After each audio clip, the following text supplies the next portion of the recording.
बातमीचा अर्थ आहे भरोसा आणि तुमच्या भरोसा आहे आमची जिम्मेदारी। आपण पाहत आहात NCN न्यूज। देगलूर बिलोली विधानसभेचे इच्छुक महायुती शिवसेनाचे उमेदवार मधुकर जी गिरगावकर यांनी जनतेला दिले विकासाचे आश्वासन। आज आपण देगलूर बिलोली विधानसभेच्या निवडणुकीतील महत्त्वाची बातमी पाहणार आहोत। महायुती शिवसेनेचे इच्छुक उमेदवार मधुकर जी गिरगावकर यांनी जनतेला मोठ्या प्रमाणात विकासाच्या आश्वासनांची पेरणी केली आहे। गिरगावकर यांनी सांगितले की त्यांचा मुख्य उद्देश ग्रामीण भागातील समस्या सोडविणे आणि आधुनिक तंत्रज्ञानाचा वापर करून सर्वांगीण विकास साधणे आहे। शेतकरी, बेरोजगार युवक आणि महिला यांच्या समस्या सोडवण्याबरोबरच ते ग्रामीण भागातील पायाभूत सुविधा सुधारणेवर भर देतील, असे त्यांनी सांगितले आहे।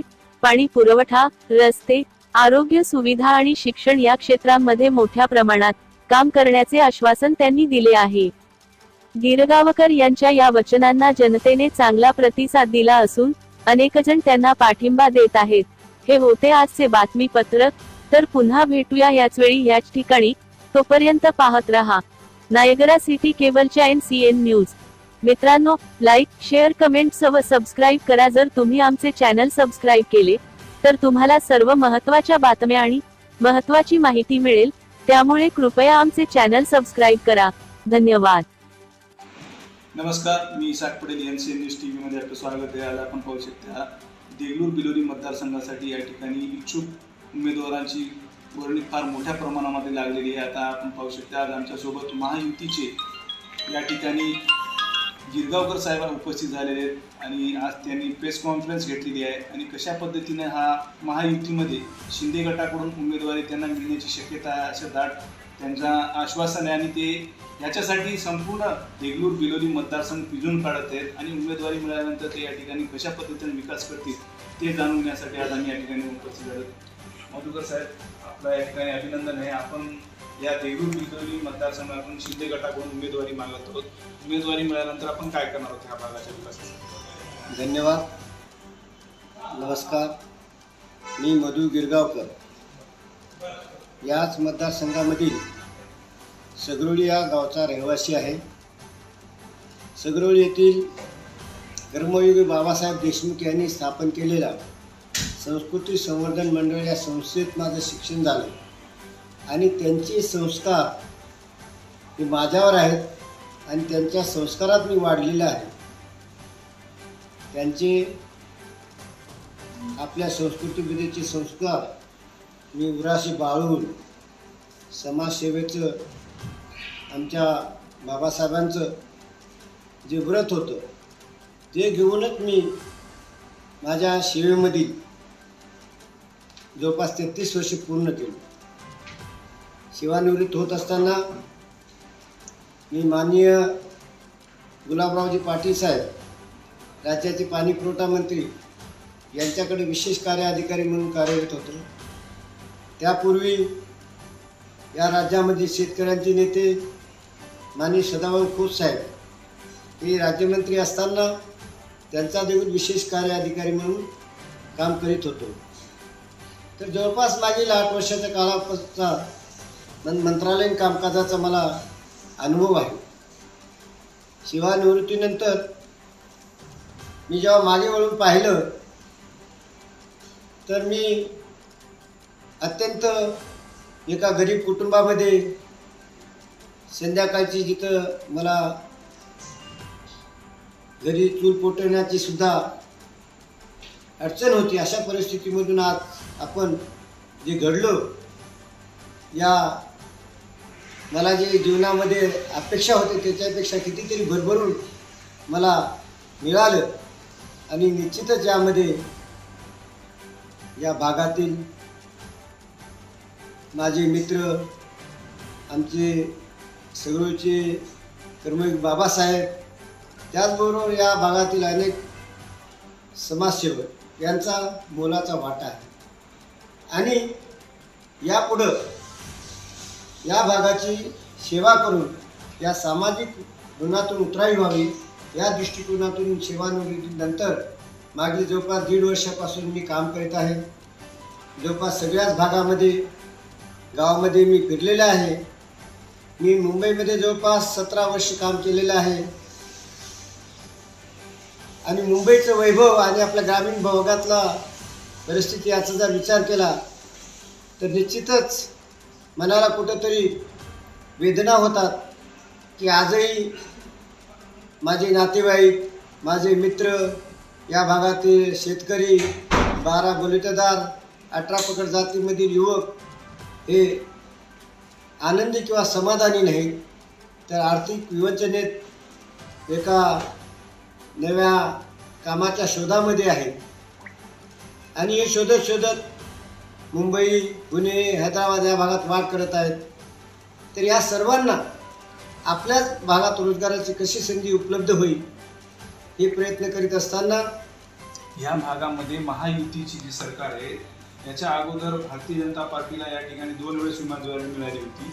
यावेळेस या ठिकाणचे काँग्रेसचे जे आमदार होते जितेश भाऊ अंतापुगड, त्यांनी सुद्धा भारतीय जनता पार्टीमध्ये पक्षप्रवेश केलेला आहे. त्याच्यानंतर त्याच्यामध्ये पहिल्याचे दिग्गज नेता सुभाषराव साबणे साहेब आहेत आणि त्याच्यामध्ये घाटे साहेब सुद्धा येण्याची शक्यता आहे.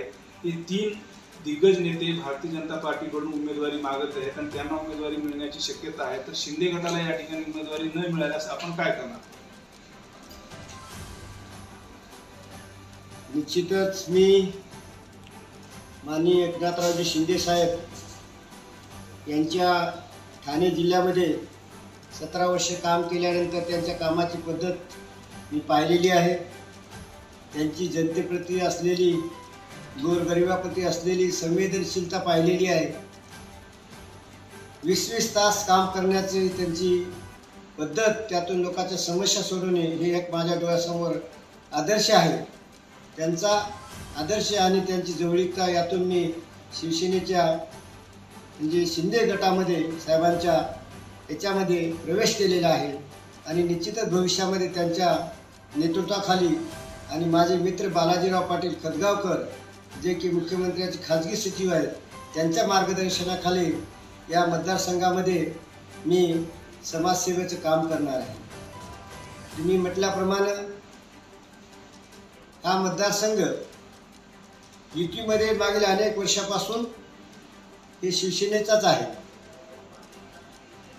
मतदारसंघाची पुनर्रचना झाल्यानंतर देखील 2009ची निवडणूक, 2014ची निवडणूक आणि 2019ची निवडणूक या तिन्ही वेळेस ही जागा शिवसेनेमार्फत सुभाष साबणे साहेब यांनी लढवलेली आहे आणि ती 2014ला निवडूनही आलेली आहे.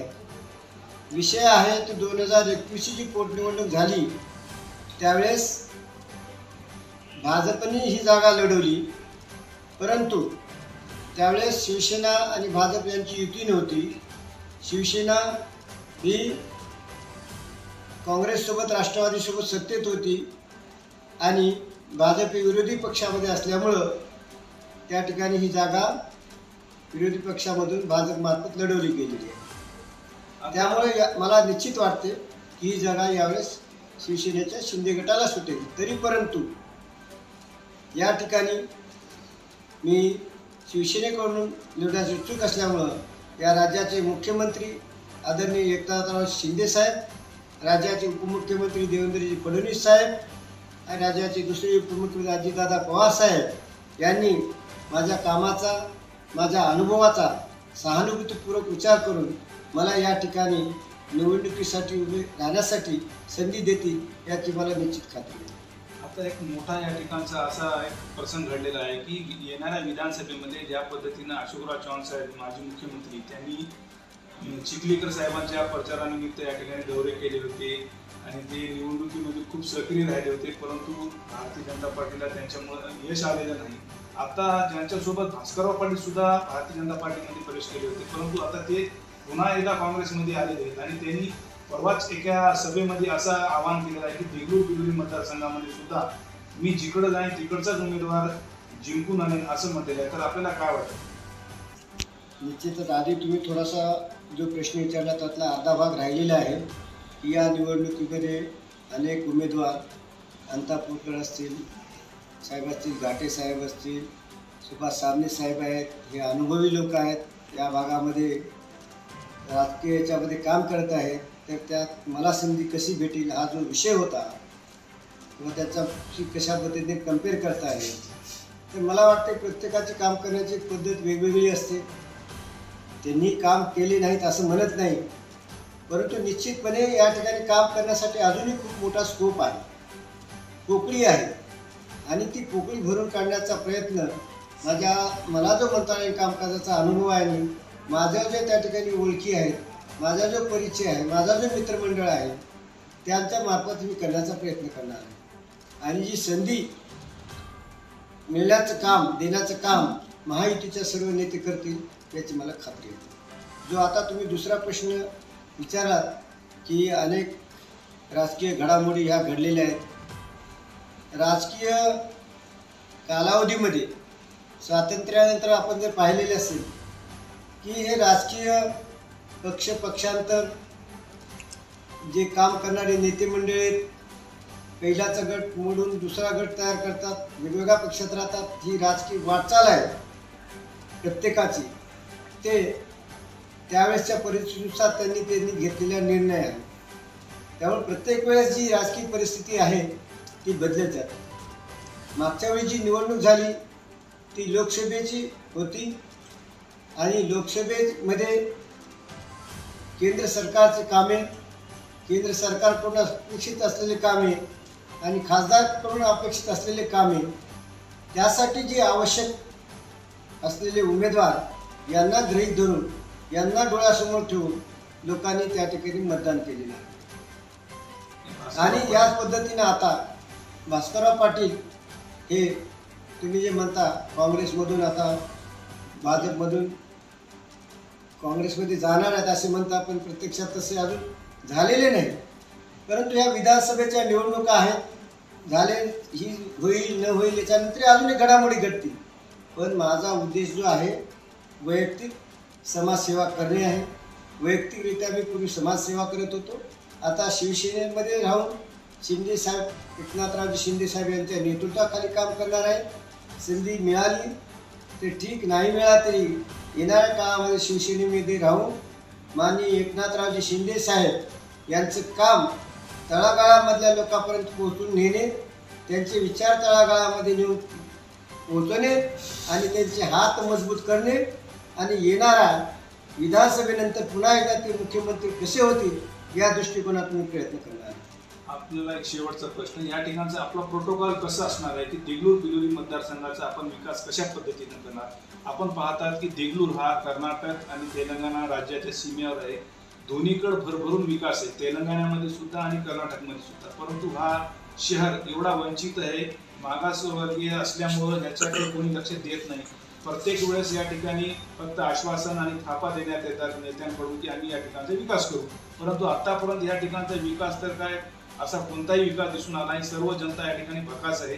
या ठिकाणी रेल्वेचा प्रश्न आहे, पाण्याचा प्रश्न आहे, उद्योग प्रश्न आहेत. या ठिकाणी अनेक जे विद्वान, तुम्ही सुद्धा विद्वान होतात आणि तुम्ही सुद्धा कर्मचारी म्हणून मुंबई पुणेला जाऊन या ठिकाणी पद भोगून आलात, परंतु या ठिकाणचे असे विद्वान जे लोक आहेत त्यांना बाहेर जावं लागते. तर त्याच्यासाठी आपण या ठिकाणी युनिव्हर्सिटी, कॉलेजेस, मेडिकल्स अशी काय काय या ठिकाणी आणणार? निश्चितच आपला हा नांदेड जिल्हा आणि त्यातल्या त्या देगलूर बिलोली हा विधानसभा मतदारसंघ, मुंबई ही जी आपली राज्याची राजधानी आहे आणि देशाची आर्थिक राजधानी आहे, याच्यापासून एकदम टोकाला आहे. निश्चितच पंक्तीला बसलेल्या शेवटच्या माणसाला महाप्रसादामध्ये फार कमी मिळते, परंतु त्या ठिकाणी वाढपी जर आपला असेल तर वाढपी शेवटपासून वाढायला सुरुवात करतो, तरच त्याला भरपूर खायला मिळते. त्या पद्धतीनं या ठिकाणी मला जे मंत्रालयीन कामाचा अनुभव आहे, मंत्रालय कामामध्ये माझे जे ओळखीचे मित्र आहेत, त्या भागात जे व्यापारी आहेत, त्या भागातले जे उद्योजक आहेत, त्यांचा लाभ आणि त्याचबरोबर माझे मित्र बालाजीराव पाटील खतगावकर हे जे मुख्यमंत्र्यांचे खाजगी सचिव आहेत, त्यांनीसुद्धा मागील 2003 पासून जवळपास 20 वर्ष मुंबई प्रदेशामध्ये काम केलेले आहे. त्यांनीसुद्धा आता समाजसेवेसाठी आपल्या भागामध्ये मुखड या भागामध्ये काम करत आहेत। आम्ही दोघांनी मी निश्चित ठरवलेला आहे, आपला जो अवकिसत भाग आहे, तुम्ही म्हणलात खूपच या ठिकाणी पोकळी आहे। आपल्या नांदेड जिल्ह्याचे नेते पूर्वीचे कैलासवासी शंकररावजी चव्हाण साहेब या भागामध्ये मोठ्या प्रमाणावर विकास केलेला आहे। त्यानंतर आपले माजी मुख्यमंत्री अशोकरावजी चव्हाण साहेब आणि भास्कररावजी पाटील खदगावकर साहेब यांनी देखील या भागाचा विकास करण्यासाठी प्रयत्न केलेला आहे। परंतु 2009 नंतर हा जो जवळपास 15 वर्षाचा कालावधी आहे, त्यामध्ये मला निश्चित वाटते की आपला हा मतदारसंघ खूप बॅकफुटवर गेलेला आहे। तर मला निश्चित तुम्ही जे म्हटलात या ठिकाणी जे विकासाचा असमतोल आहे तो कुठल्याच म्हणजे शिक्षण क्षेत्र आहे, औद्योगिक क्षेत्र, व्यापार क्षेत्र आहे, याच्यामध्ये कुठल्याच याच्यामध्ये आपण पुढे नाही। आणि आपण जर पाहिलं असेल की हाय टेक्नॉलॉजी, दळणवळणाची साधने आणि विकास जर पाहिलं तर ह्या 10 ते 15 वर्षाच्या कालावधीमध्ये सर्व राज्यामध्ये, आपल्या राज्यामध्ये सर्व जिल्ह्यामध्ये मोठ्या प्रमाणावर विकसित झालेले आहे। आपल्या राज्यामधला गडचिरोली आणि चंद्रपूर यासारख्या आदिवासी भागामध्ये सुद्धा अनेक उद्योग आणि व्यापार आलेले आहेत, पण आपला भाग गोदावरी, मांजरा, मन्याड, लेंडी यासारखा सुपीक प्रदेश असून देखील हजारो एकर जमीन सुपीक असून त्या ठिकाणी आधुनिक पद्धतीने शेती होत नाही, शेतीवर आधारित उत्पादक कारखाने नाहीत। सर, शेतकऱ्यांनी जर पिकवलं तर ऊस पिकवला तर कुठे नेऊन ठेवावा हा प्रश्न आहे। म्हणजे पीक असून, व्यवस्था असून त्याचा उपयोग होत नाही, याचे कुठेतरी सांगड घालून आमचा पहिला उद्देश आहे की या भागामध्ये तरुणांना रोजगाराची संधी मिळाली पाहिजे। त्या दृष्टिकोनातून मागील 1-1.5 वर्षापासून काम करत असताना पहिल्यांदा बिलोली या ठिकाणी MIDC निर्माण करण्याचं आमचं स्वप्न होतं। काही लोकांना मी जेव्हा सुरुवातीला बोललो, पण त्यांना म्हणजे 40 ते 50 वर्षापूर्वी यापूर्वी ज्या पद्धतीने बोललं जात होतं त्याच पद्धतीत कदाचित निवडणुकीचा विचार घेऊन हा विषय असेल असं वाटलं, परंतु मी तसं करणार नाही। मी जे काही करणार ते प्रामाणिकपणे या भागाची सेवा करणार आहे आणि प्रामाणिकपणे मी या प्रयत्न करून माझे मित्र, माझे मार्गदर्शक बालाजीराव पाटील खदगावकर साहेब यांच्या माध्यमातून मुख्यमंत्री साहेबांकडे पाठपुरावा करून बिलोली येथे या ठिकाणी MIDC मंजूर केलेला आहे। यातून जवळपास 7 ते 10 हजार लोकांना यापुढे रोजगाराच्या संधी उपलब्ध होतील। त्याचबरोबर देगलूर या ठिकाणी रिजनल लॉजिस्टिक हब जवळपास 1500 कोटी रुपयाचा प्रकल्प 350 एकरमध्ये तो सुद्धा लवकरच चालू होईल। आणि अनेक जे रस्त्याचे महामार्ग आहे की लातूर, उदगीर, देगलूर, आदमपूर, खदगाव, सगरोली मार्गे तेलंगणात जाणारा राष्ट्रीय महामार्ग त्याचासुद्धा अनेक जणांनी पाठपुरावा केलेला आहे। आम्ही असं म्हणत नाही की आम्ही जे कामं करतो ते आम्हीच केले, खूप जणांनी यापूर्वी पाठपुरावा केलेला आहे, पण आता त्याला एक मूर्त स्वरूप देण्याचं काम बालाजीराव पाटील हे करत आहेत। त्याच्या निविदा आता निघालेल्या आहेत। नांदेड, देगलूर, बिदर हा रेल्वे मार्गसुद्धा मार्गी लागलेला आहे। आणि आता आम्ही मुख्यमंत्री महोदयाकडे बिलोली, बुधनवरून जाणारा बिलोली, नरसी, मुखेड, लातूर हा सुद्धा रेल्वे मार्गाची मागणी केलेली आहे। जाणार आहे असं ह्याची पहिल्याची हे होती प्रस्तावना, आता मुखेड, नरसी मार्गात जाण्याचं काय? निश्चितच हा आपण एकंदरीत हा परिचय एका रेल्वेच्या जाळ्याने विणला जाणार आहे। यामध्ये काही तांत्रिक गोष्टी असतात, आपल्याला त्यांच्या जमिनीचे लेवल, नदीचे पात्र मध्ये येणारे आणि इकॉनॉमिकल म्हणजे त्याची आर्थिक सुबकता त्याच्या कमी ज्यातून ऑप्टिमम आर्थिक नियोजन होईल या दृष्टीने ही टेक्निकल बाब आहे। थोडाफार इकडे तिकडे कुठून तरी जाईल, परंतु या आपल्या भागातूनच जाईल निश्चितपणे। तोही रेल्वे मार्गी लागेलच। समजा तो मार्ग समजा इकडून नाही गेला तर बोधनवरून आपल्याला देगलूर हा मार्ग जोडण्याचा जो तमलूर मार्ग जोडण्याचा एक जुना प्रस्ताव आहे, आपण तोही मार्ग लावण्याचा निश्चितपणे प्रयत्न करू। या दृष्टिकोनातून आधी पहिल्यांदा रोजगाराच्या संधी, त्याचबरोबर शिक्षण, आरोग्य हे विषयसुद्धा आम्ही टप्प्याटप्प्याने हाताळून हा भाग मुंबई आणि पुण्यासारखा कसा सुजलाम सुफलाम होईल हे एक आमचे स्वप्न आहे, ते निश्चितपणे पूर्ण करू. साहेब, एक शेवटचा प्रश्न. आपण म्हणालात की हा शेवटचा भाग आहे देगलूर बिलोली मतदारसंघ, आणि मुंबई लगतचे जेवढे काही जिल्हे तालुके असतात त्याच ठिकाणचे उमेदवार तिथलच का विकास करतात आणि ह्या भागाचा विकास का होत नाही? हा उमेदवार राहत नाही का? हा मतदारसंघातून निवडून येत नाही का? मतदारांच्या मतदानातूनच निवडून येतो. तिथला पण मतदान करूनच तिथल्या उमेदवाराला निवडून देतो, तो त्या भागाचा विकास करतो आणि हा भाग का मागे राहतो आणि ह्याचा का विकास होत नाही? आपण फार जवळून पाहिलात, मंत्रालयामध्ये राहून पाहिलात, मुंबई पुण्याकडे राहून पाहिलात, फक्त त्या भागाचाच विकास होतो आणि ह्या भागाचा विकास का होत नाही?